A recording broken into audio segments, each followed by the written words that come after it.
Hello,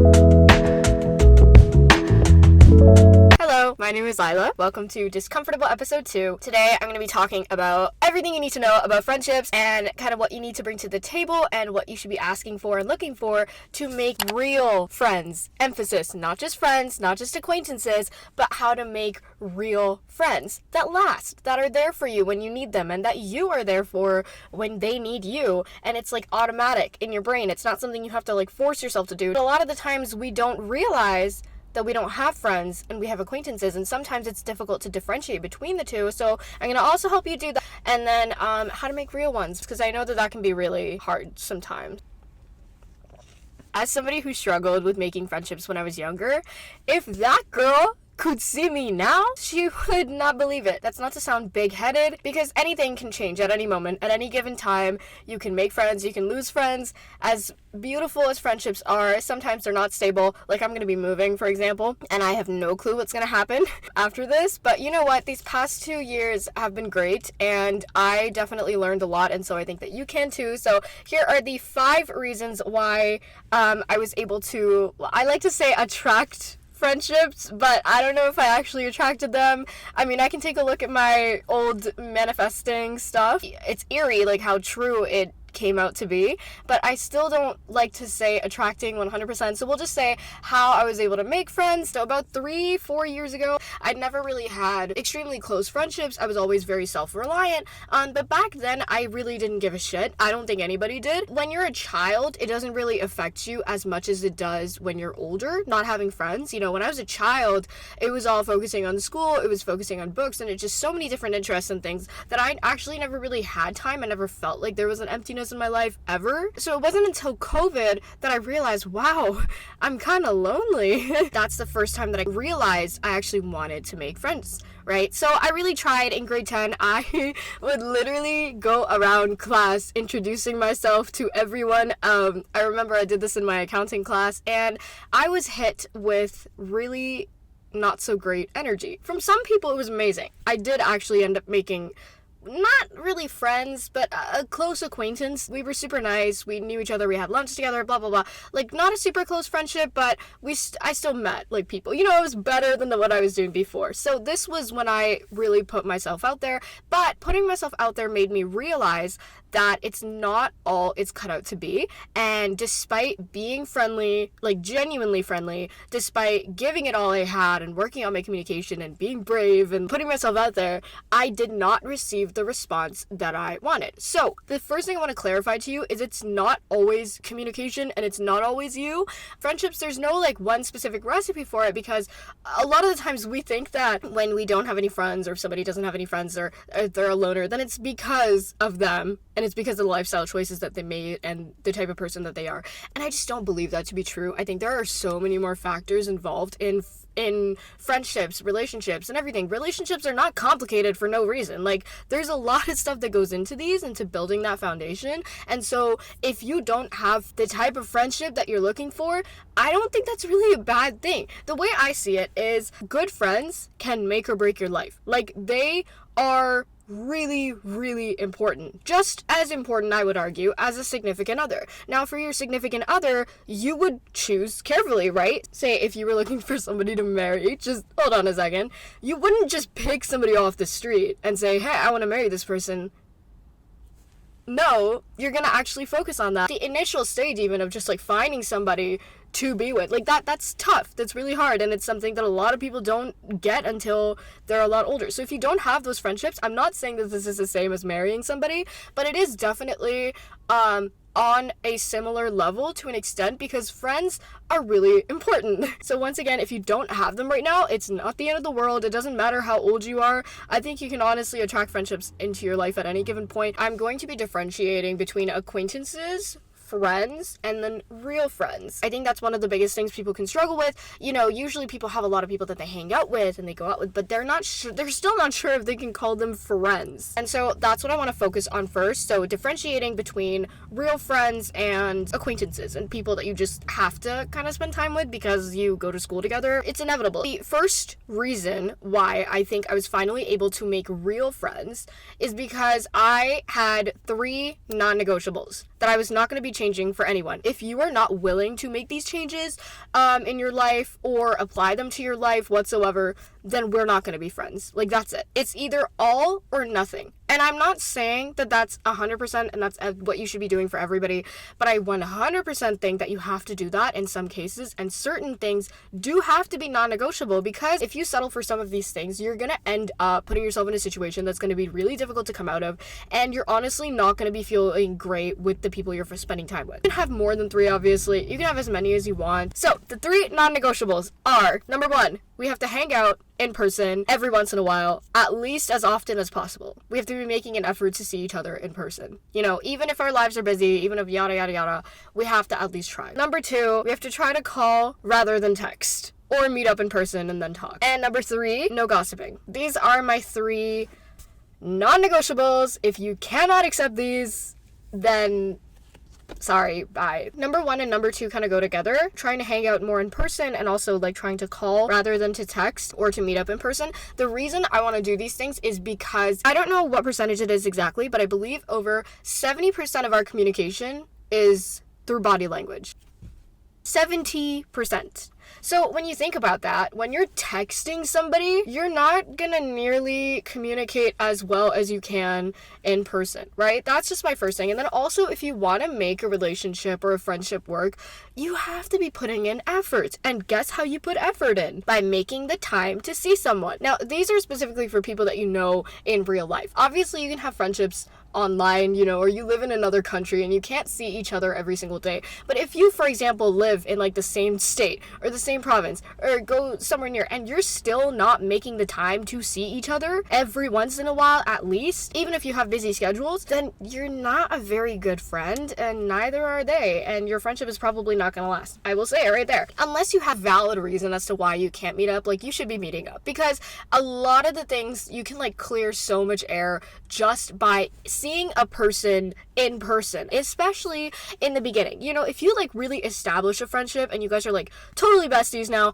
and then somebody has to move or somebody has to go away and you don't see each other for like a few months, and then you meet up again, you should be normal. You should be fine, because you've built that foundation for the friendship that you initially needed, right? Versus if you guys just met and you haven't really had the chance to spend time with each other, and now you're suddenly leaving and you're not going to see each other for a few months. It doesn't work. Like, that person's going to forget you. You're probably going to forget them, and you're certainly not going to prioritize them because you never prioritized them when you were there. Some of you might say, oh, well, I'm introverted, or I don't like doing some of the things that my friends like to do. Like, we're friends, but yeah, we have opposite personalities and whatnot. Yes, okay, but there is such thing as compromise, and I think you're supposed to do that for friendships. And honestly, even introverts and extroverts, even people with opposite personalities, can often come to an agreement on something, at least. You know, there's something that made you want to be friends with this person.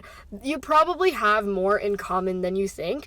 You can ask to hang out. Don't usually immediately ask somebody to hang out. For example, I had a friend, I met her online, and we kind of, first of all, it took us a while to even get ourselves on other platforms. We went from this platform to then the other platform until eventually we started texting, right? And we texted for a while, and we liked each other's videos and we left comments on each other's videos, and then eventually, I don't remember who asked to hang out, but one of us did, and the other one was like, sure, let's go, let's do something.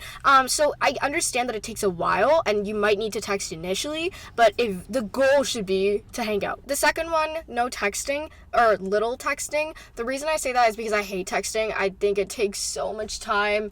It's honestly very annoying, and again, the body language and communication making a difficult part. People's facial expressions, people's body language, the tone of their voice, these are things that give you little clues and hints, consciously and subconsciously, about a person and their energy and how they're feeling and who they are and whether or not you actually want to be friends with them. Non-negotiable number 3, gossiping. So obviously, I'm not a saint. I have gossiped in the past, and I'm not asking for somebody who's like never gossiped. I'm sure that we've all gossiped, we've all indulged in it to an extent, and I know it can be really, really hard to control yourself sometimes when it's just so juicy. Sometimes the gossip is just too juicy to like, you know.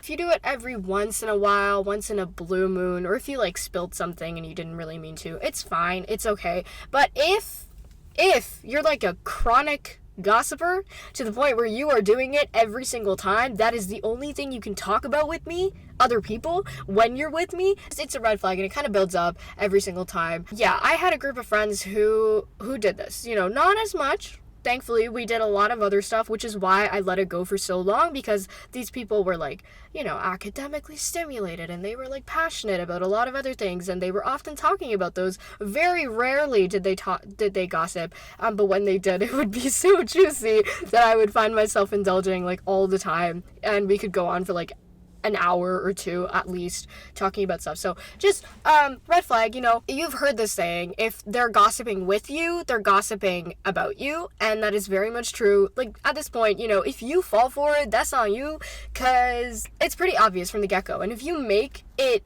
clear to people that you don't gossip, like I literally say this to people all the time, like, hey guys, love this conversation, but no gossiping. If you really establish that right from the beginning, you won't get that in return. And if that person agrees with you, if you look at my other friendships, we have so much to talk about anyways, like just within ourselves, that we don't have time and we don't feel the need to talk about other people negatively, at least. If we see somebody's dress and it's gorgeous, absolutely we will be talking about that. I like to call that positive gossip, if that is a thing. So when you have these non-negotiables, you let somebody know that you're like a strong-minded individual. You know exactly what you want and expect in a friendship, and these are measures you take to strengthen your friendship before it's even happened, basically. Like, no gossiping reduces your chances of being gossiped about. The no texting rule or little texting rule, the hanging out in person rule, like all of these rules that I've made for myself, they're there to benefit our friendship at the end of the day. Number 2, I only develop friendships with people who match my energy. This one's a little hard to explain because, first of all, what is energy? Do you even believe in energy and the concept of it? I don't know, okay? Some people do, some people don't. I'm not spiritual in that sense, but I definitely do believe that there is a certain aura, something that's kind of surrounding a person. There's more to a person than just what they're saying. People can say one thing, but oftentimes their energy, this is the vibe that you're getting, that this person is exuding. Is it exuding or emanating? I don't know what the word is. I'm trying to be very fancy with my vocab. The vibe that they're giving off to you, that is what I refer to as energy.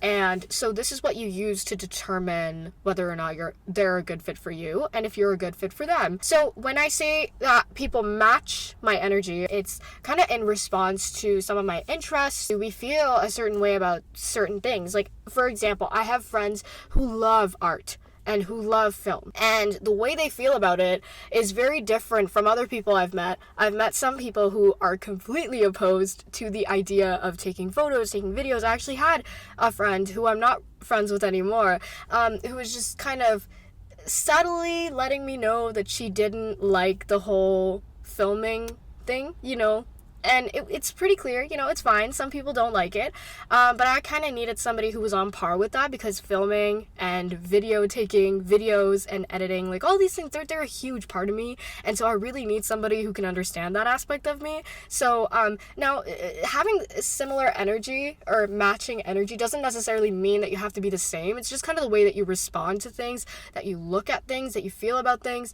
If you're really happy about something, chances are they can help you channel that energy. They can channel that energy as well. They can be happy about that thing that you're happy about as well with you. I don't know if you can hear that, but I can hear it, and it's very loud, and it is very annoying. There's a car alarm going off. You can kind of tell if people are on par or not, I think it's just trusting your vibes, the vibes that you're getting from this person, trusting your sixth sense or your instinct, really going with your gut feeling about a person and learning to trust that. Your gut feeling's not always going to be right. There are going to be times where you're going to end up being wrong, but that doesn't mean that you should not keep trusting yourself, because at the end of the day, you do know yourself best. If you want to match somebody's energy, kind of look at the overall vibe that they're giving you versus just the things that they say. Look at the things that they do. Look at the way they treat other people. Look at the way that they treat you. Look at the way that they make you feel, in every interaction, and the way that they respond to you in times of happiness, in times of sadness, in times of anger, like in different situations. That is how you can determine somebody's energy, and then you'll kind of know from there, you'll be able to gather if this person is a good fit for you or not. Number 3, I got a lot of flack for this one on TikTok when I posted about it 2 years ago, so I don't know if the response is going to be the same. I let people come to me rather than chasing them or going to them now. I promise you, I don't have a god complex. You can think what you want, but I don't follow people on social media anymore. Not as much as I used to. Because it's usually not a great start to a friendship or a relationship. I think it's just basic human nature to let people know how we feel subtly. You know, you probably won't hear them say something directly to you, but the people who want to be friends with you, they will make an excuse to see you, make an excuse to like spend time with you. They will try to get to know you. They'll stop you in the hallways and say hi and have a conversation, or they'll follow you on social media. Like that, these are all examples of like somebody wanting to be friends with you. So I don't typically do that anymore. When I'm in a social situation, I 100% still initiate conversations because I think it's such a great way to get to know people. But I just don't follow people on social media anymore first. I don't follow them first. I want people to express that interest. Once this person expresses interest, I give them twice as much energy back because they initiated the conversation, they made the effort, and I really appreciate that. I've had a few instances where I have reached out to somebody and it was kind of shocking, surprising, off guard, right? This person didn't know me at all. I followed them because I had to reach out to them for something. I'm talking about a specific person right now. I asked them for help with something, and because they were so nice, I decided to follow them. So it didn't just make it seem like I was just using them for help. I wasn't. But this person later unfollowed me and removed me from their account entirely, and I could tell it had something to do with mental health reasons, considering I'm posting like all the time, right? I don't really know what it was, but it kind of got me thinking about how like I never want to force myself into somebody's life, and I feel like when you're following people, they kind of want to follow you back to be nice, but sometimes I think it's just better to not talk or to distance yourself rather than to constantly be nice to people, because they might end up getting the wrong idea. You know, I'm kind of going off track here, but yeah, I think that's just one of the biggest reasons I've been able to make friendships, because once that person expresses that they like me or that they want to be friends, like it's so obvious. Like you can't go wrong from there, right? I know myself enough to know that I'm not gonna leave this person hanging, and that I actually am going to treat them with respect and appreciate that effort that they've made. I can't really say the same for other people. I don't know that for a fact, right? I know how I'm gonna respond though. I don't know how another person is gonna respond. That's not to say that I never reach out to people or that you shouldn't. You should take chances, definitely. It does help with your communication a lot. Like this is the way I learned to communicate, more on that later, with other people. But just kind of, you know, don't try to force yourself into somebody's life, because that desperate energy is really noticeable. People can sense it instantly, and it's not good. It pushes people away, and you honestly don't want to be doing that, especially if you actually want to be friends with someone.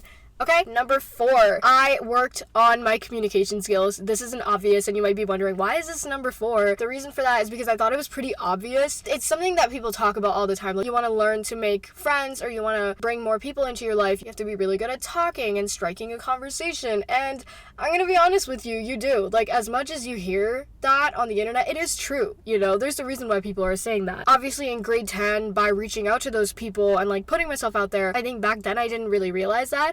I don't like doing that now, just because it's such a waste of energy. But at the same time, definitely working on your communication skills, learning how to reach out to people, learning how to strike a conversation is so important. And that will never be an underrated tip.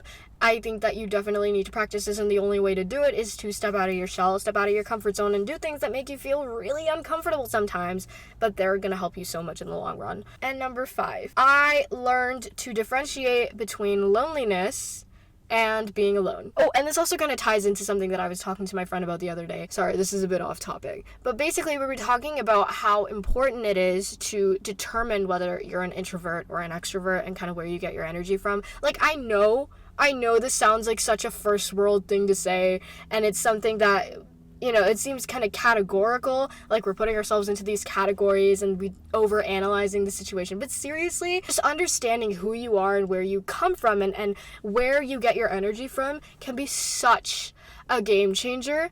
Like, oh my goodness, just understanding that I was an ambivert, for example. I'm an ambivert, right? So understanding that about me, understanding that I need a certain amount of alone time and a certain amount of social time to feel like really up there was so important. And then also to differentiate between loneliness and being alone. Even after having friends, I truly realized how important it is to have time alone, and that spending time alone or not having to go somewhere or do something with someone can actually be so important for your mind, for your body, for you in general as a person.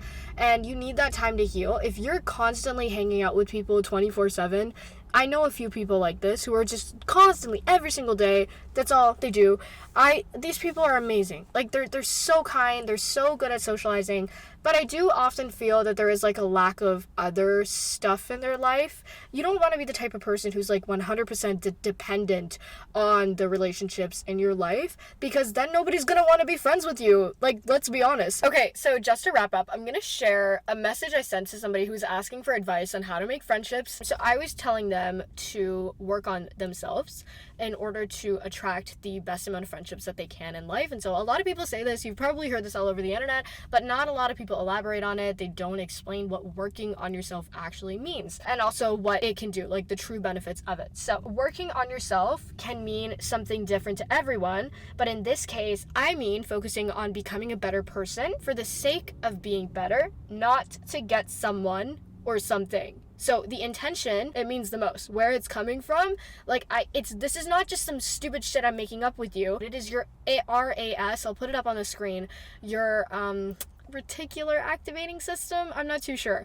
It's like a network of neurons in your brain that is responsible for filtering out information. And basically when you set intentions, you are telling yourself that this is what you're focusing on, right? So it is the intention that comes. So first of all, you set that intention that you're going to be focusing on yourself and becoming a better person, irrespective of whether you get a person in your life or not. You're not doing this for somebody else, you're doing it for yourself. When you do that, your brain will start automatically focusing on it, because you tell yourself that you're focusing on it every single day. And as a result, once you become that person because you focus on it, that's when people are going to be attracted to you. More on that.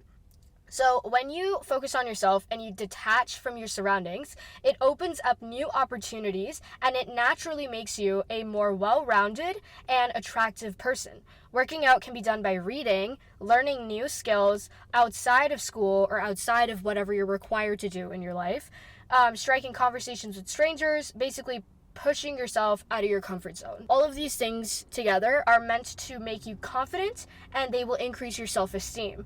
People love confident people. People love people who have their shit together. If you become that person, people will naturally begin to gravitate towards you, and you will want to be friends. And so this is the thing that I'm talking about, like being aware that there's a difference between loneliness and being alone, which you are now aware of. And then it's also like taking that into consideration and using that to your advantage. And then it's like choosing to spend your alone time in a manner that will benefit you, so that you become this person that you want. You want to be confident, because confident people attract. When you ask men or women what they generally find attractive about people, a lot of them will say confidence, because it is just so important. It's like that missing puzzle, and it's something that is still kind of hard to come by, right? Because everybody has insecurities, and everybody has things that are going on in their life that make it difficult for them to, supersede and do things that they need to. So confidence is still a trait that is looked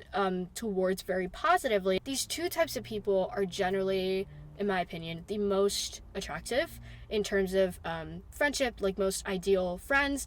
Number one, somebody who already has friends, and number two, somebody who is not afraid of being alone. So for the first type of person, when somebody has friends, you'll find yourself wanting to be friends with them, especially when you see the way that they interact with those individuals. If they're nice, if they're kind, if they treat others nicely, you will probably want to be friends with them. Or if there's just something about these people, their energy, that you also want a part of. You want to be a part of their lives. Unfortunately, if you don't have friends, that's okay. That's what we have the second option for. The second way that you can make friends and be a more attractive person in general is by not being afraid to be alone. The amount of times I've heard people who are like reading books say to me that people always end up coming to them when they're reading books is just so funny to me, because it's like you're reading a book, but for some reason people love that. I had people approach me when I was just quietly working. I was showing up in the cafeteria every single day, just working in one specific spot and doing my own thing, and